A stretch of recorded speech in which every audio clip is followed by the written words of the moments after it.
Vamos prosseguir com a nossa sessão de lives, retomada agora no mês de novembro e já agora iniciada também em dezembro. Dezembro começou e eu terei ainda mais essa live de hoje com o Dr. Marcelo Sacramone, meu amigo. Vamos falar um pouco de direito empresarial, da recuperação judicial, garantias, etc. Terça que vem eu ainda falo com o meu amigo Luiz Paulo Vieira de Carvalho, que vai tratar de tema direito das sucessões. Sexta-feira, dia 11, eu tenho o professor Rodrigo Naves. Vamos cuidar então do tema da história da arte e vamos falar então de arte, dia 11 de dezembro. E daí eu encerro esse ano de lives para a gente descansar um pouco, ter fôlego para retomar o ano que vem o nosso périplo de lives e assim por diante. Eu deveria estar no 3G, no 4G, e eu tô no Wi-Fi. A conexão fica pior. Deixa eu só sair um minuto e já... Pronto, já voltei. E agora fica mais fácil, porque quando a gente está no Wi-Fi, normalmente quando a gente recebe o convidado, a conexão cai, ela é um pouco problemática. Então eu vou esperar o Sacramone entrar aqui para a gente conversar. Vamos ver se ele já está por aqui, para a gente poder conversar e falarmos então desta questão. Tá aqui o Sacramone. Recuperação judicial, e vamos cuidar também, falar de garantias, e se nós temos um sistema jurídico eficiente, e se nós precisaríamos de uma nova lei de falência, professor Sacramone. Como é que vai, meu amigo? Boa tarde, tudo bem? Boa tarde, Simão. Como vai? É um enorme prazer vir aqui para debater com você um tema que é da nossa área comum, eu diria, privado. É isso aí.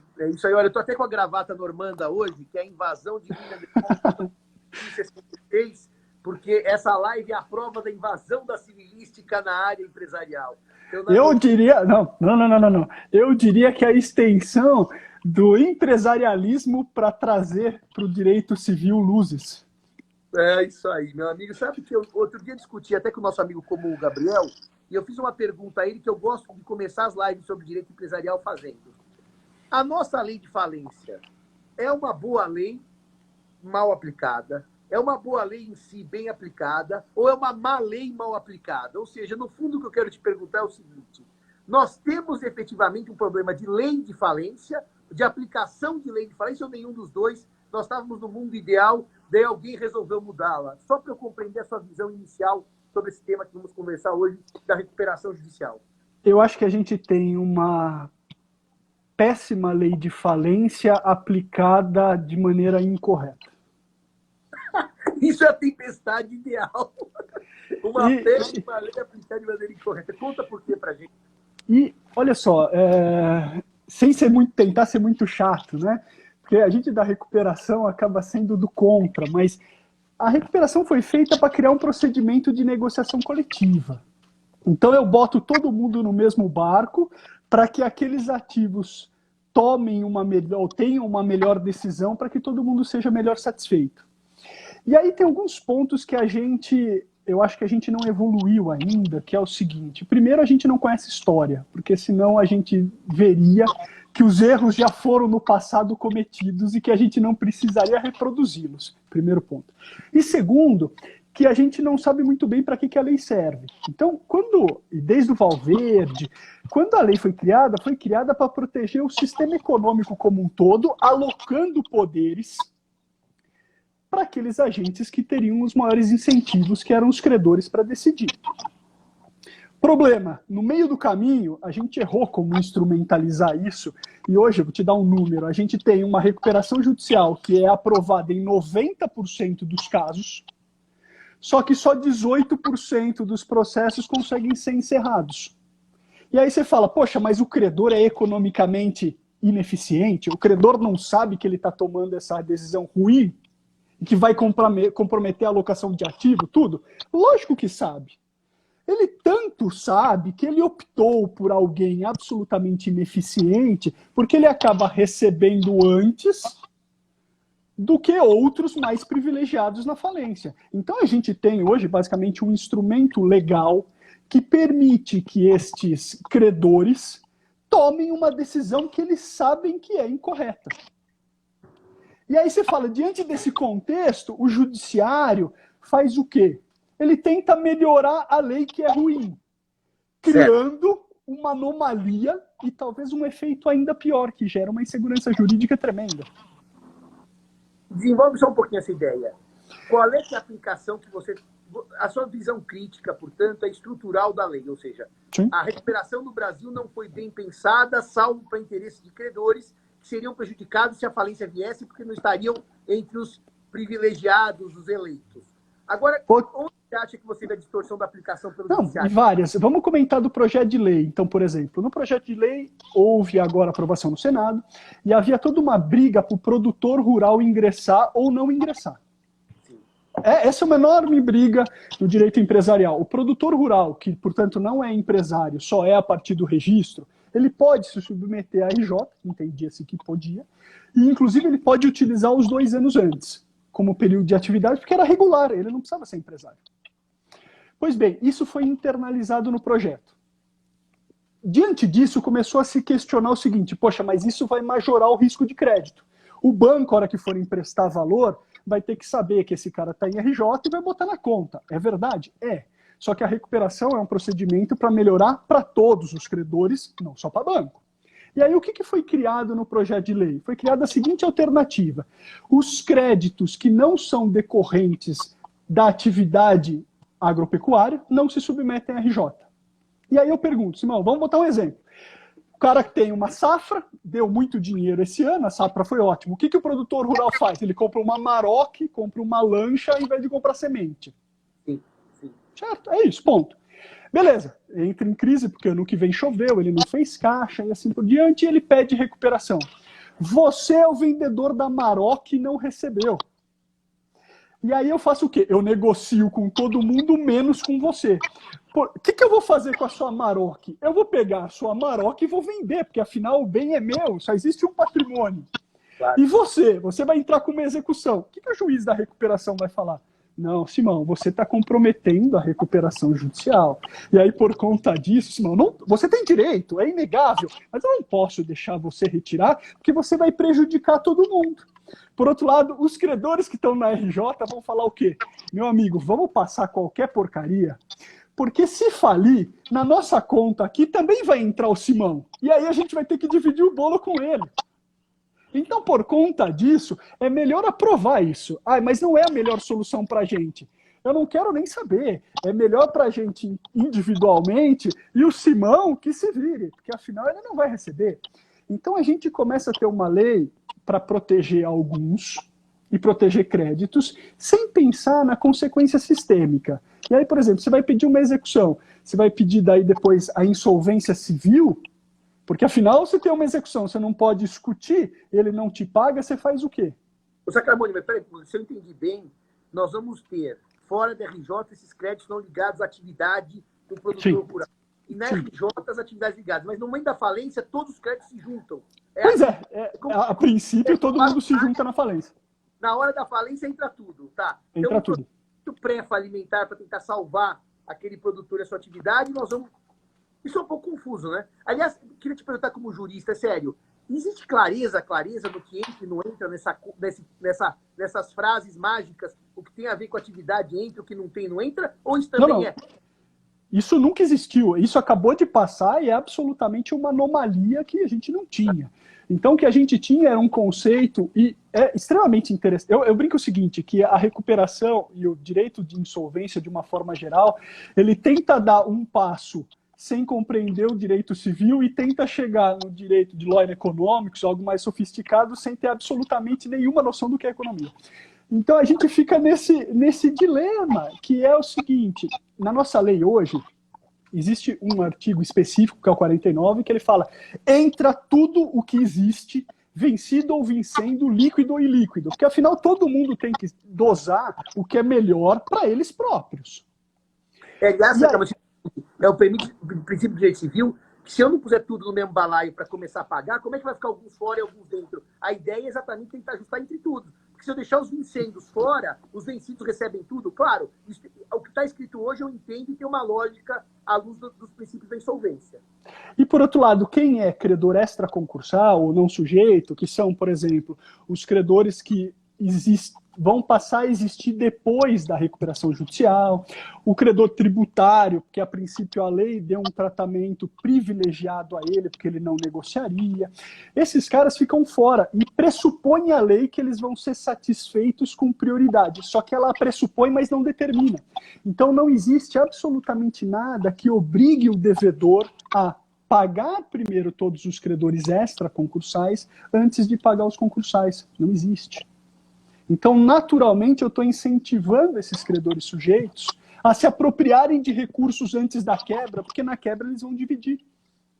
Perfeito, perfeito. E nesse projeto, muita coisa acabou ficando fora. Então, o crédito da CPR, do produtor rural, o financiamento com recurso público, aquele dinheiro, o financiamento para a safra, que é incentivado pelo governo, ficou absolutamente fora. Agora, o patrimônio de afetação rural, caso ele queira. E assim por diante. A gente começa a ter diversos...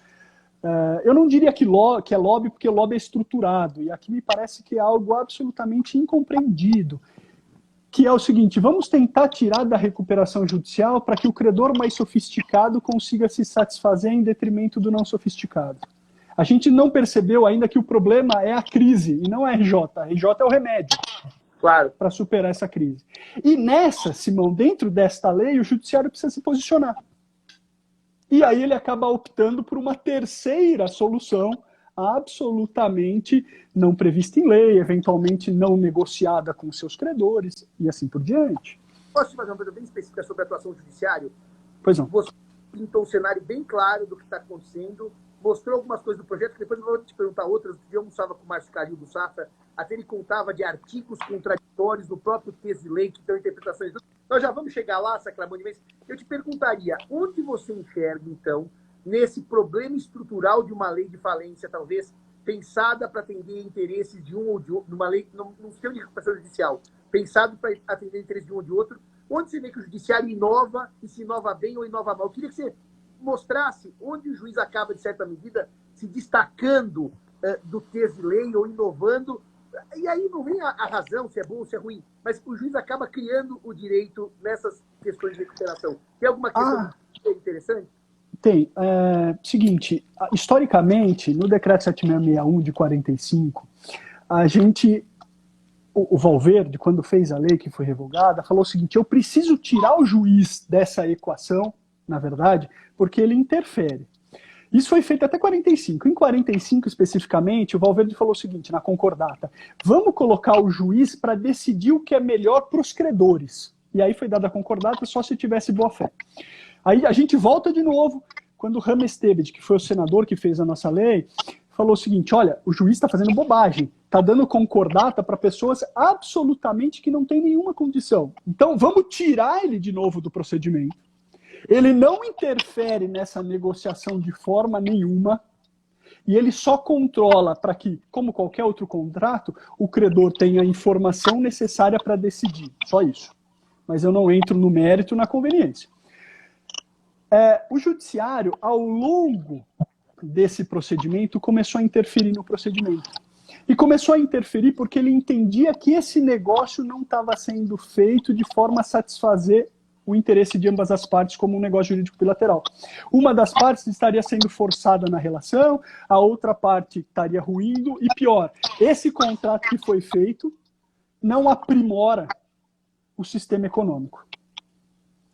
E aí te dou o exemplo clássico é o exemplo de hoje.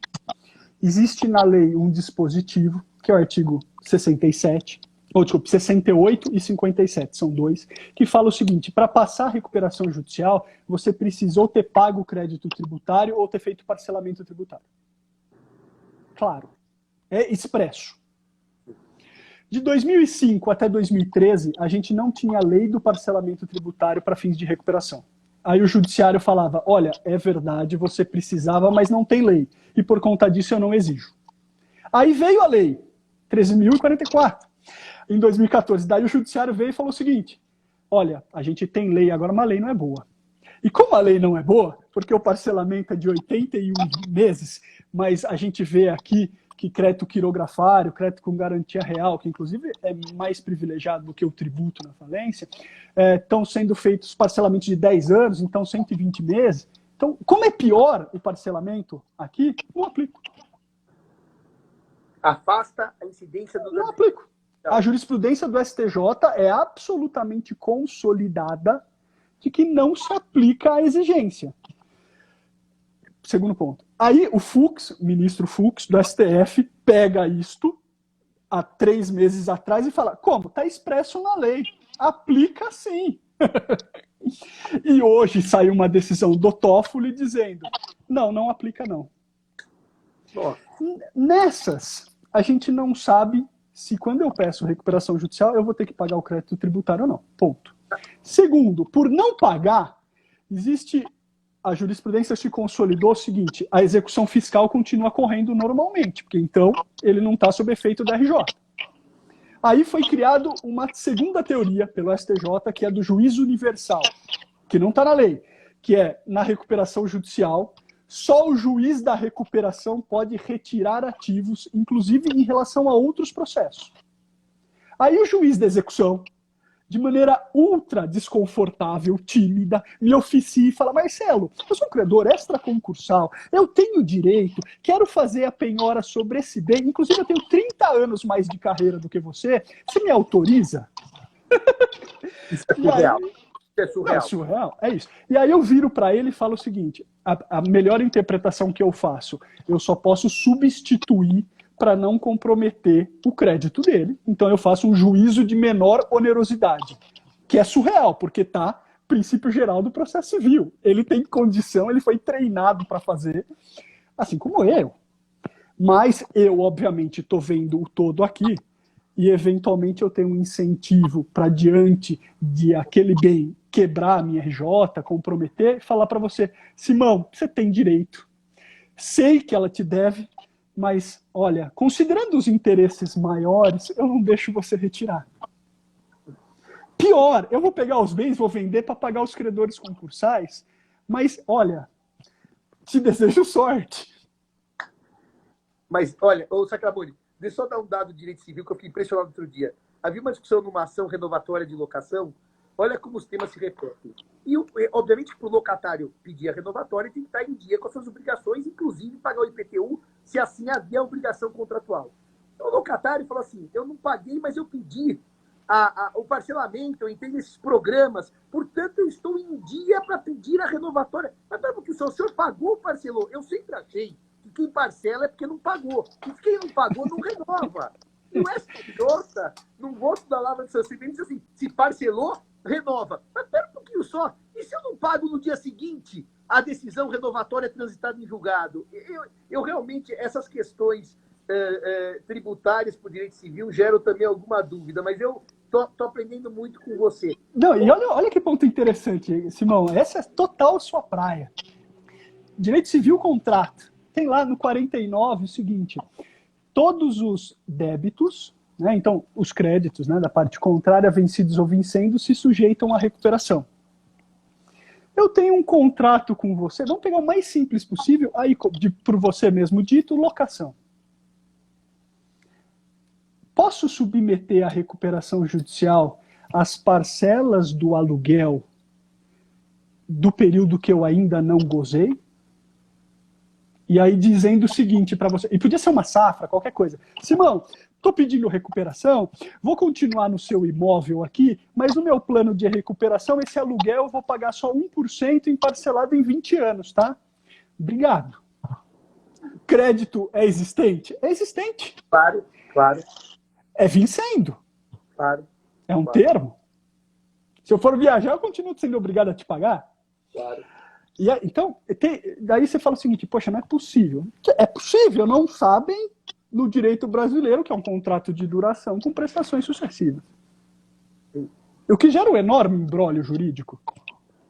Mas acabam aceitando, Sacramone, esses créditos de direito civil puro, contratuais, para entrar na RJ também? Criou-se daí uma interpretação contra a lei, inclusive para esses casos específicos, dizendo, olha, nos contratos bilaterais de duração, em que a contraprestação ainda não foi feita, como há revisão dos contratos em direito civil, não faz sentido submeter esses créditos vincendos com contraprestação, porque, obviamente, daí você, credor, vai pedir a revisão da sua. Claro. Então, não faz sentido essas operações. Mas não está na lei. E é básico. E outra coisa, na locação, se não paga, tem muito despejo. Agora, se o juízo da recuperação suspender a exigibilidade dos aluguéis vincendos, quer dizer, eu não te despejo e não recebo e entro. Eu acho complexa essa ideia. Complexo, sem dúvida. RJ, eu posso pedir despejo? Por Olha, eu tenho interpretação nesse ponto, mas é contrária do tribunal, eu já digo. O tribunal tem entendido nas câmaras de direito empresarial aqui da capital que o direito de propriedade prevalece sobre o crédito. Eu imaginei que a decisão ia ser pró-locador.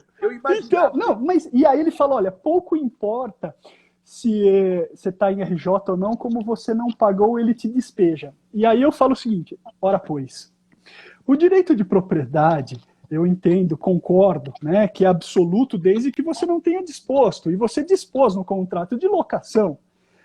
Quando eu peço recuperação judicial e eu novo o pagamento, o que significa que as parcelas passadas, que estão novadas, eu não te devo. Portanto, você pode me despejar? Você pode, desde que não seja pelo inadimplemento, porque eu não estou inadimplente. Agora, denúncia vazia, eu retomo o imóvel, tudo bem. Agora, imóvel, ou obras urgentes, você está dizendo, mas não pelo inadimplemento da parcela. Não pelo inadimplemento, ponto, só. O inciso 3º do artigo 9º, que depois você vai ler junto com o 47, tá bom. Só. Por quê? Porque a prestação está suspensa. Todo o resto não está, mas eu não estou inadimplente. Essa acho que é a melhor interpretação hoje com base na lei que a gente tem. É justo, não é injusto, é uma outra história. Mas parece, e lá está expresso no 58 da lei de falência, que nova-se as obrigações. Então, eu não estou inadimplente. Perfeito. E o tribunal tem entendido para o locador pela possibilidade de despejo? Tem. Só uma nota rápida, como não atuo na área. Despejo, mas as parcelas pretéritas vencidas estão na mão do juiz da RJ. Aí sim estamos todos de acordo. Mas ele fala... a aplicação por culpa do locatário. É isso que eu estou entendendo? Começa uma situação seguinte, eu posso te despejar em razão do inadimplemento, mas eu não posso te cobrar porque você não é inadimplente. É isso que quer dizer. É uma orientação que, no mínimo, não se sustenta em termos técnicos, mas decorre de uma política judiciária, que existe muito, de devolver ao proprietário a posse e minimizar os seus prejuízos. Mas que, na boa técnica, quem pode despejar porque pode cobrar, claro, despejo pode pagamento. Eu não estou dizendo outras razões, realmente era questão... Não, e tem... Eu tinha muitos contratos em que isso foi discutido, por exemplo, na La Selva, que era aquela locadora de aeroportos, lembra que ela tinha uma livraria em aeroportos de forma geral? Adorava.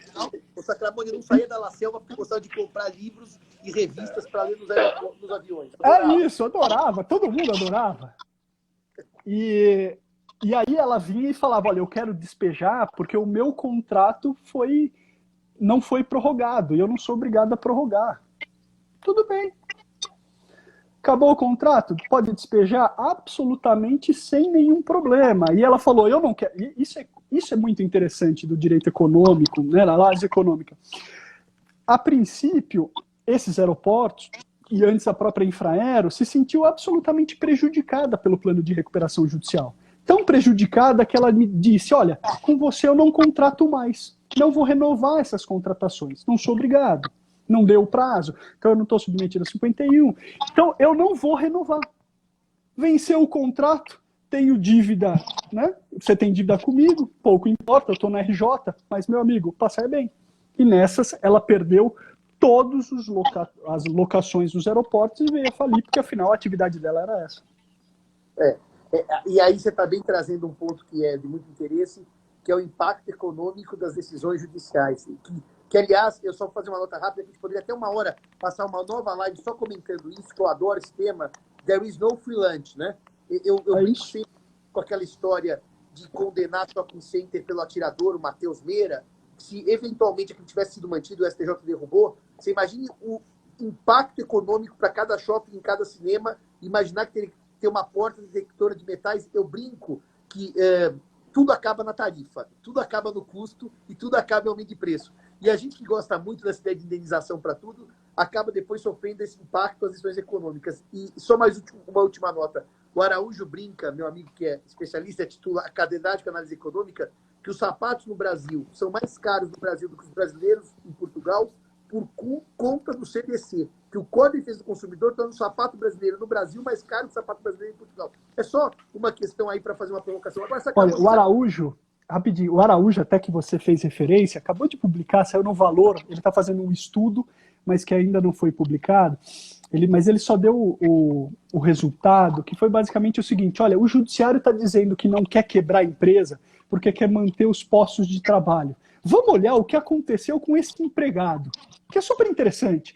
E aí ele pega todas essas recuperações que foram blindadas e que deveriam falir e não faliram, e o que aconteceu quando a empresa faliu. Qual que é a diferença desse empregado? E aí ele prova em estatística, e ele é ótimo nesse sentido, super interessante, que o cara que faliu e que perdeu o emprego consegue se recolocar e ao longo do tempo ele vai estar melhor do que aquele que é conservado no emprego de um empregador artificial, de um empregador ineficiente e que acaba impactando toda esta relação.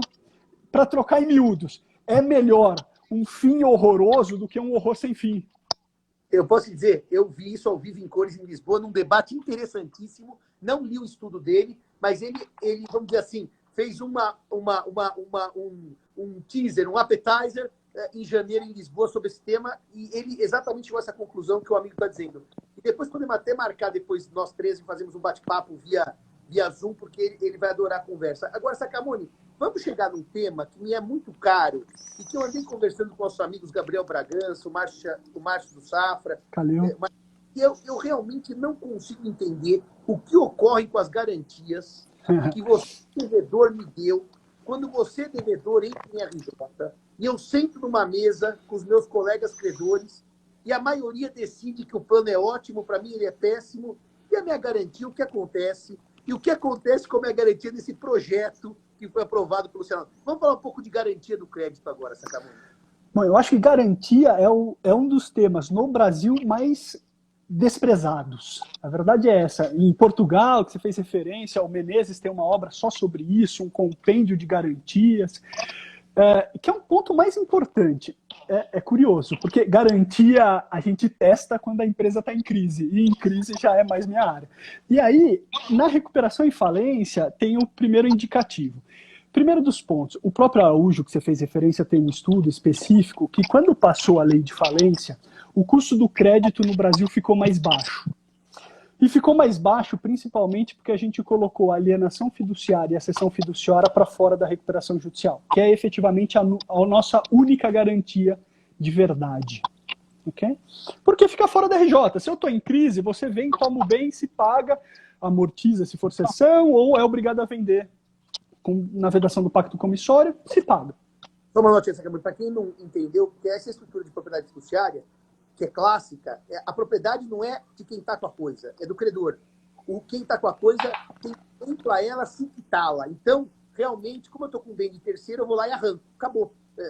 Então, por isso que diz o Sacamone que o crédito cai, porque o credor tem uma garantia inarredável de que vai receber, porque é dele o bem. Então, é isso que o Sacamone está dizendo, que houve essa queda do estudo do professor Araújo. Esse eu não conhecia, eu não sabia que ele tinha feito esse estudo, não, viu?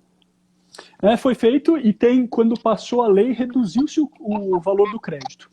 Mas, por outro lado, por que desapareceu do mercado a hipoteca, né? Desapareceu o penhor, desapareceu a anticrese, se é que um dia ela já existiu, mas por que desapareceu isso? Porque, a rigor, se você tem essa garantia, você está submetido tanto à recuperação quanto à falência numa classe específica. Mas olha que interessante, Simão. Você tem uma hipoteca sobre a minha casa de um determinado valor, um outro credor tem um penhor sobre o meu carro. tudo fica no LACE e vai ser vendido para pagar todo mundo. O preço do seu imóvel que está lá avaliado, claro, eu vou obter um determinado valor que vai pautar o seu crédito, mas divide entre todo mundo. Então, você tem uma garantia de ser satisfeito numa classe, e não em razão do valor daquele bem, que é o primeiro ponto. Portanto, a sua garantia é meio relativa. E aí, na nossa lei aqui especificamente, e esse é o posicionamento, alguns precedentes do STJ têm dito isso, que a maioria vincula a minoria. Então, se todo mundo concordar que aquele bem seja vendido, por exemplo, entende-se que você aprovou porque você, por minoria, foi vencido, e aquele seu bem, que é a sua garantia específica, pode ser vendido. Então, deixa eu dar um exemplo que talvez fique mais fácil. Eu sou o devedor, eu coloco todo mundo, vocês credores, em recuperação judicial, só que só o Simão tem uma hipoteca.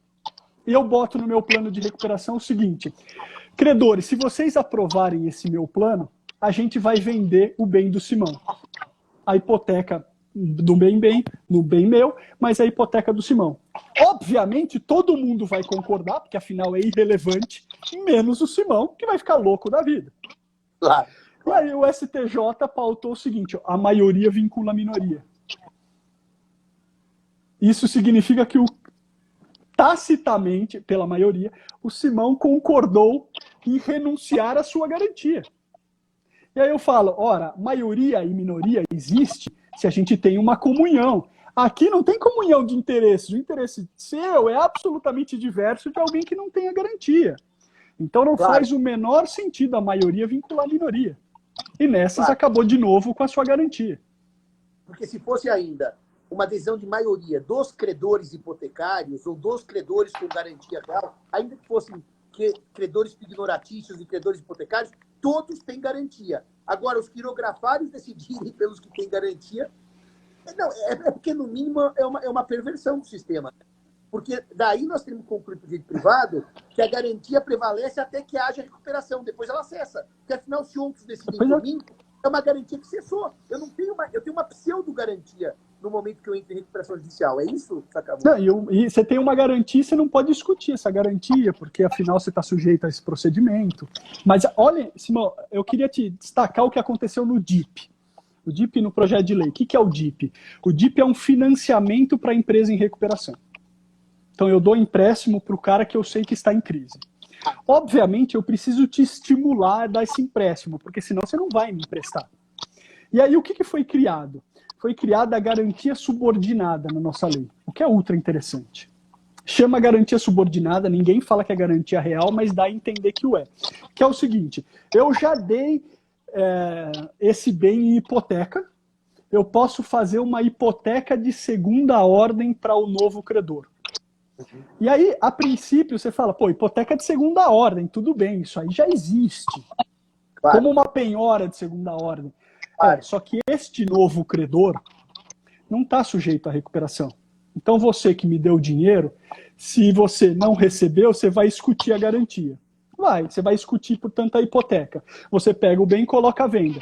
Só que você é só subordinado. Ou seja, você só pode pegar o remanescente daquilo que vai pagar o credor originário. Só que eu não posso pagar o credor originário porque ele está na RJ. Eu faço o quê, então? Ele já perdeu a garantia e fica com o dinheiro. O dinheiro fica o quê? Em conta? Usa para pagar todo mundo? Eu vou consumir na minha atividade? Acabou de passar no projeto de lei. Você vende um bem sem que o credor da primeira hipoteca queira ou possa. O bem é vendido, o valor faz o quê? É conservado, porque afinal esse cara tem a garantia, primeira opção, e vai ficar na conta. Ou ele perdeu a garantia em razão da sua segunda hipoteca que foi discutida. Também aí, claro que a gente entende que a ideia é que essa garantia subordinada permita, ao recuperando o crédito, que normalmente não seria concedido, para tentar salvar a atividade empresarial, mas me parece que isso abre porta para uma série de pequenos deslizes eventuais ou desvios dessa ideia por esse que concede esse crédito secundário, né, com a garantia secundária. Isso abre porta, porque afinal eu estou fora da recuperação, porque eu concedi para você já em recuperação. Isso é bastante curioso. Agora, você lembra, Sacramone, qual era aquela questão que o Márcio trazia, que tem a ver, acho que tem a ver exatamente com os bens necessários à atividade e os bens não necessários. Tem duas regras contraditórias. Eu debati com o Márcio isso no almoço, eu fiquei completamente atônito de entender que um projeto de lei tem duas regras antinômicas no próprio projeto, e que eu vou dizer o que a gente discutiu, e que teria uma frase assim, não, aí o juiz decide qual aplica, se aplica esse ou aplica aquele, tem a ver com os bens que são essenciais à atividade. Você está por dentro desse debate? Isso caiu no Senado, até era o seguinte, no nosso artigo 49, parágrafo 6º, é mais curioso ainda sobre o processo legislativo. No 49, parágrafo 3º, tem lá uma regra que é o seguinte, o credor que tem alienação fiduciária, ele não se submete à recuperação. Então ele pode executar normalmente, pode fazer as buscas e apreensões, emissões na posse, o que for.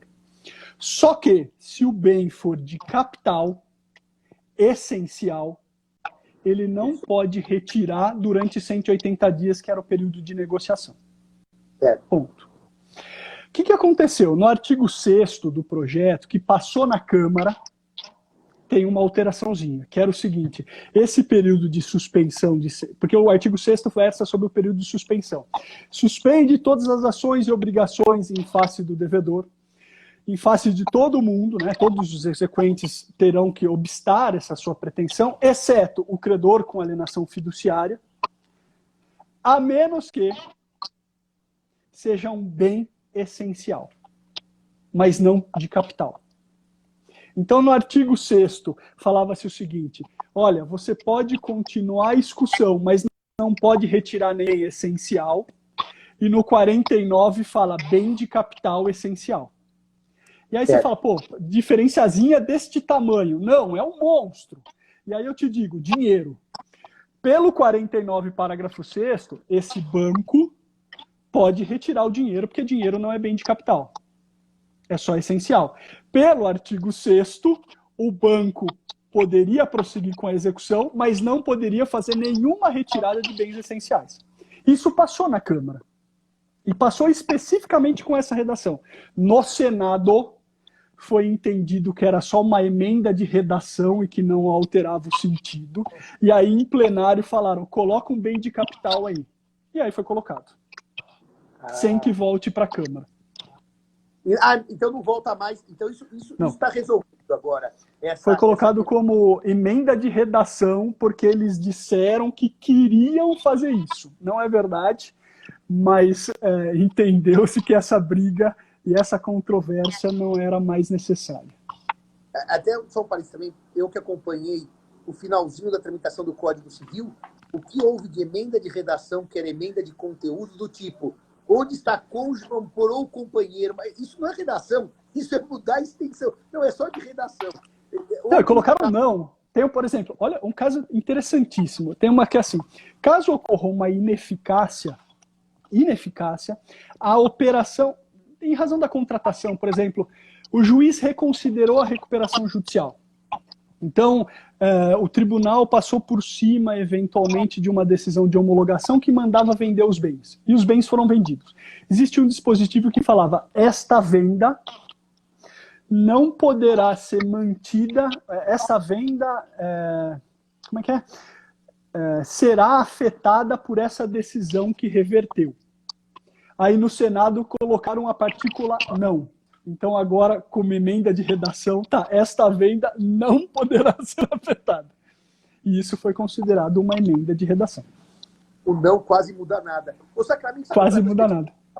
Sabe outra coisa que eu acabou de que o Satiro me ligou um dia, no meio da pandemia, tinha uma questão de prescrição nesse projeto, que tinha um erro grave, que era uma hipótese de decadência. Eu não sei se você está por dentro. Só tipo assim, irmão, pelo amor de Deus, escreve aí umas linhas que eu vou mandar para um deputado ou para um senador. Você sabe do que eu estou falando ou não?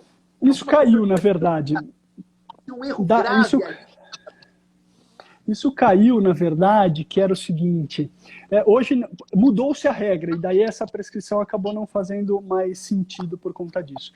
E eles colocaram o seguinte, olha, a falência vai se encerrar, e a partir do momento em que há são 3 hipóteses, então você pagou todo mundo, o 158, você pagou todo mundo, ou você pagou 25% dos credores, ou passou o período de 3 anos da decretação da falência, e não do encerramento mais, ou o processo foi encerrado. Existia um dispositivo que falava que a partir do momento em que se encerra a recuperação, volta a correr a prescrição das ações. E esse dispositivo foi totalmente suprimido da lei, porque depois que se encerra a falência, não tem mais obrigação porque ela é extinta. E aí suprimiram essa questão da prescrição para ela voltar. Sobrou alguma coisa de prescrição interessante? O professor tirou alguns pareceres, se a lei for aprovada? Ou não sobrou? A princípio não sobrou mais nada. Só fica lá, só fica os comercialistas ganhando dinheiro saquinho, o Brolha. E não sobra nada ou sobrou alguma coisa que você tenha memória aí de prescrição e decadência? Não, de prescrição e decadência eu acho que não tem nada, mas tem muita coisa sobre personalidade jurídica, o que é super interessante, né? Então, confusão patrimonial, utilização da personalidade jurídica, e agora a gente consolidou o que a gente chama de consolidação, né? Então, a consolidação substancial, que foi consolidada no texto, é basicamente o seguinte: olha, devedor, olha, juiz, eu sou bandido, eu nunca respeitei a minha personalidade jurídica, fiz uma enorme confusão patrimonial aqui entre as diversas pessoas jurídicas dentro de um grupo, só que o meu credor sabia disso, tanto que pediu aval e fiança de vários, então ele sempre me tratou como uma coisa só, portanto me trate como se eu fosse uma coisa só, sem absolutamente nenhuma divisão de patrimônio em razão da personalidade. Isso foi consolidado no projeto. Então isso eu queria entender, porque quando eu dei aquele parecer, foi exatamente para debater, Sacramone, essa ideia de que eu sou um só para recuperação, consolidação substancial, mas eu sou vários para dizer, eu não entro e você entra, as minhas garantias não entram, etc. Então o que aconteceu naquele caso concreto? Eu joguei tudo de bom numa empresa, essa está fora da recuperação, porque está com tudo de bom, e todas as ferradas entraram na tal da consolidação substancial. E o que eu defini naquele parecer, agora eu queria entender com base no projeto aprovado, foi que, como as empresas tinham essa troca cruzada de garantias, era o contrário, elas se consideravam uma só, e se agora elas estão nessa recuperação, a boa tem que juntar com as ruins, porque no fundo elas se confundiam entre si no seu próprio interesse. Então você me diz que o projeto aprovado vai ser o contrário. Credor, você se deu mal ou se deu bem? Agora eu perdi essa parte do seu raciocínio. Não, na verdade é o seguinte, o projeto não entra no seu ponto e o seu ponto é o litisconsórcio necessário, que é o seguinte: a princípio a gente parte de um pressuposto que entre as pessoas jurídicas que requereram a recuperação, o juiz vai tratá-las de maneira isolada, cada uma com a sua classe de credores, ou eu vou juntar tudo numa única assembleia. O seu problema, me parece que é uma interpretação que o tribunal agora começou a fazer, que é o seguinte: olha, eu escolhi algumas, mas deixei outras fora, o que a gente chama de cherry picking, né? Eu escolho, eu pinço aquelas que eu quero, né?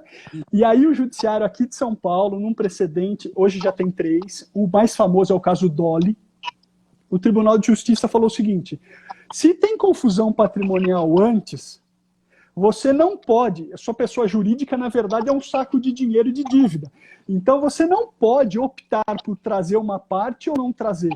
A recuperação é de todos os ativos e de todos os passivos de um determinado sujeito. Portanto, o seu sujeito aqui não é esse CNPJ ou esse CNPJ. São os dois, porque você desconsiderava. Então, me traga sob pena de eu indeferir de todo o grupo. E já tem 3 ou 4 precedentes nesse sentido. Meu parecer, porque é exatamente isso. As empresas ruins na recuperação, consolidação para que todos os credores participassem de uma reunião só. E depois, a empresa boa, essa não entra.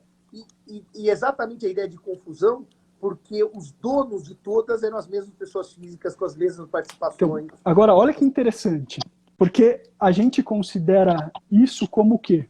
Vamos pensar juridicamente em direito civil. Essas diversas aqui são o quê?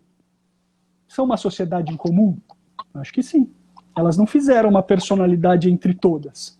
Então elas atuam como sociedades uma atividade para, pelo menos, repartir entre si os diversos prejuízos. Esse é o conceito de sociedade. Só que sociedade irregular não pode se sujeitar à recuperação judicial. Não. Se a gente for levar esse raciocínio até o fim, e esse raciocínio está sendo utilizado para extensão de falência. O artigo 82 da nossa lei, 81 e 82, tem uma diferenciação, que ele fala o seguinte, o sócio de, e é um erro histórico até, o sócio de responsabilidade limitada, se a pessoa jurídica vier a falir, ele pode ser só responsabilizado pelo prejuízo que ele causar a essa pessoa jurídica. Porque os patrimônios não se confundem. Agora, se o sócio for de responsabilidade ilimitada, pressupôs a lei que ele não aportou o recurso e que ele, solidariamente, como é responsável, deveria falir também. O que não é absolutamente correto, porque a PJ, ainda que ele tenha limitada, ela pode ser deficitária quanto ele não é. Mas ok. Usando esse raciocínio, como a gente se comporta com grupos? A jurisprudência do STJ até agora foi absolutamente tranquila para dizer o seguinte, ainda que de maneira técnica. Nos diversos grupos de sociedade, quando a gente tem uma confusão, eu preciso olhar esse grupo aqui como unicamente atuante. E aí, se eu desconsiderar a personalidade jurídica e um falir, fale todo mundo, porque isso aqui é uma sociedade em comum, cujos sócios têm responsabilidade ilimitada. Isso vale para falência. Por que não valeria para recuperação? É idêntico. E aí você me traz, porque foi o seu raciocínio, você traz todo mundo para a RJ, que eu concordo, foi o que eu fiz no caso Dolly, inclusive. Agora, se a gente for levar isso a ferro e fogo até o final do dia, ele é sociedade em comum e aí ninguém poderia pedir recuperação porque ele atua de maneira irregular no mercado. Claro, não, é perfeito. Assim, agora, olha o problema, Simão. Olha o problema do projeto. No projeto, no 82, está escrito o seguinte, 82A, que passou agora. É aplicável desconsideração no procedimento de falência, mas a desconsideração não pode implicar extensão dos sócios ou de outras sociedades controladoras. Entendeu? Agora, esse projeto dialoga bem com a Lei da Liberdade Econômica, que fez todas aquelas restrições à noção de desconsideração, que a Lei da Liberdade Econômica tentou, literalmente, pôr uma peia no judiciário para que não desconsiderasse de maneira que eu chamaria, não vou usar como feio, leviana ou descuidada, mas não importa. Porque, no fundo, Sacramone, você sabe que aquilo foi uma reação ao Justiça do Trabalho. Porque há uma crítica aos colegas do Justiça do Trabalho, que teria que... É uma crítica, eu não vou dizer que ocorre ou não ocorre, porque eu não tenho dados, estatísticas, mas assim, uma conversa de que os juízes do trabalho desconsideram sem grandes cuidados. Então, a Lei de Liberdade Econômica veio restringir a noção de abuso de personalidade, de confusão patrimonial, etc. Esse projeto, tal como aprovado, dialoga bem com essas ideias ou dialoga mal na sua leitura? Porque a Lei da Liberdade Econômica é do ano passado, é uma lei de setembro, completou um ano agora. Olha, ele remete ao artigo 50, em que no artigo 50 teve a alteração toda pela Lei de Liberdade. Então, de alguma forma, ele dialoga. E ele tentou fazer absolutamente a mesma coisa, e me parece de maneira criticável, com relação a essa... criticável e ingênua. A gente colocou como competência do juízo da recuperação, e está lá estabelecido que o juiz da recuperação é o único competente, de forma exclusiva, para apreciar desconsiderações da personalidade jurídica em face de recuperandas ou falidas, com base no artigo 50, que foi basicamente para tirar essa competência do juízo trabalhista. Primeiro, me parece que... Há essa conversa, Como é que é? Há uma conversa que o juiz do trabalho anda exagerando. Não sou só eu que ando dizendo isso, né? Não. Foi isso que tentou a lei fazer.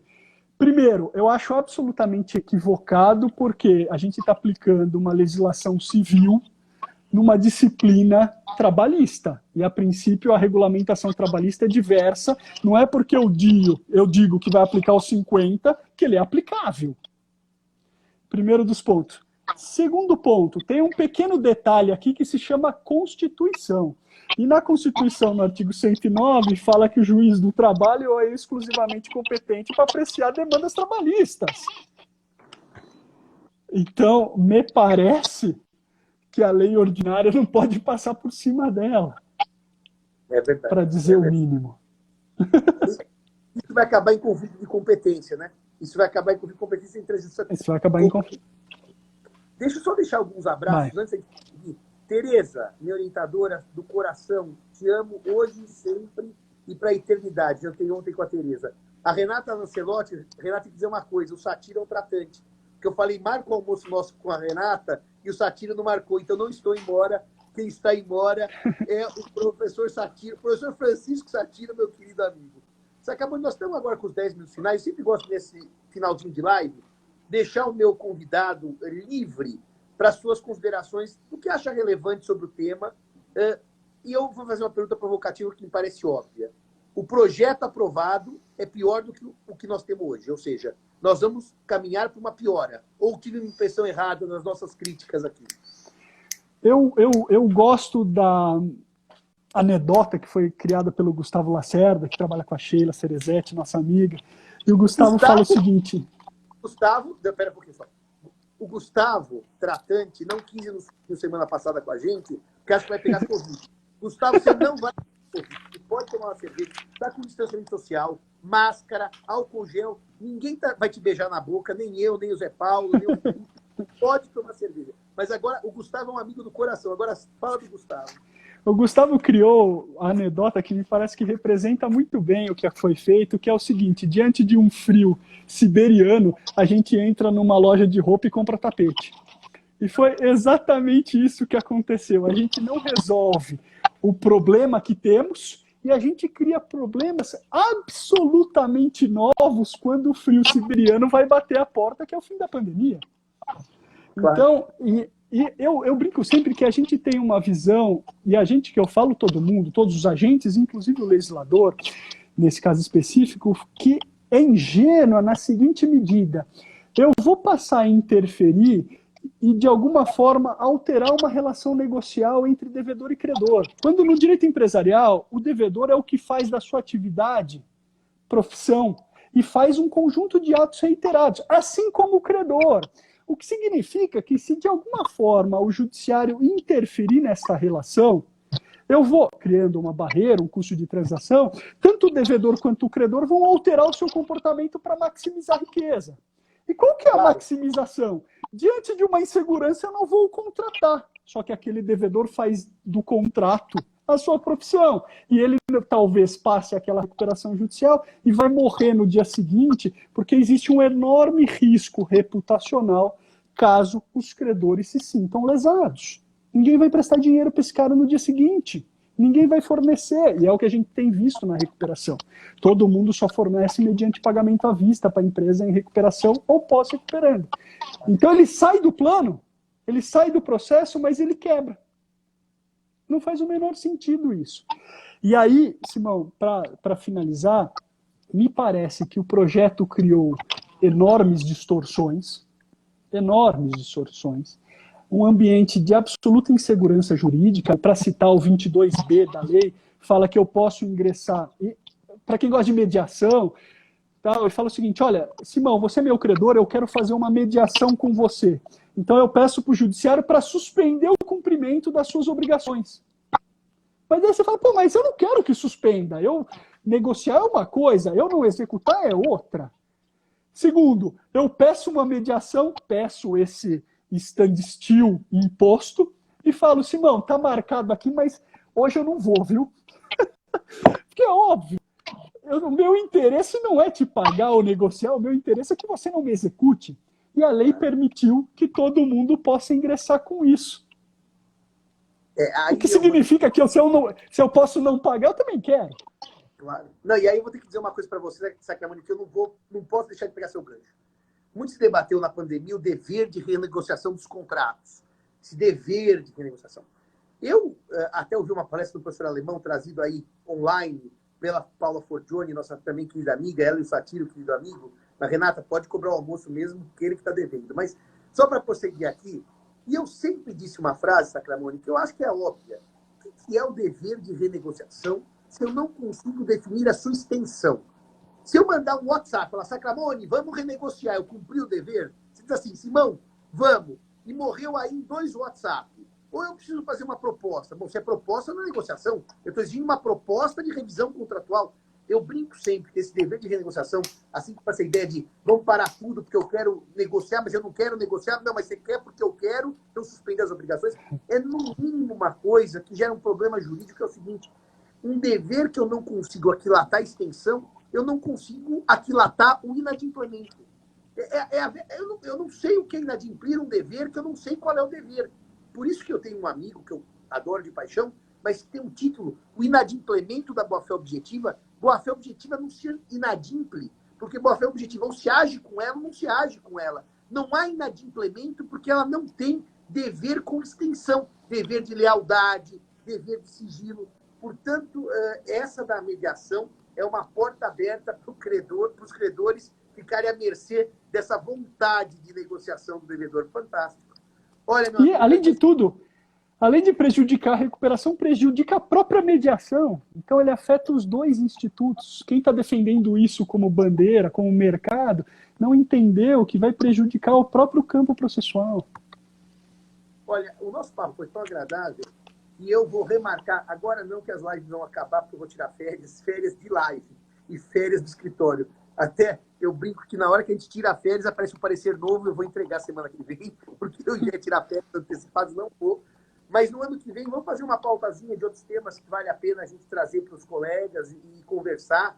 Por exemplo, as questões mais controvertidas no sistema de RJ hoje, como a jurisprudência titubeia ou não titubeia, para fazer uma pauta das questões controvertidas e trazer para debate dos nossos colegas. Uma última pergunta que eu não posso terminar sem essa.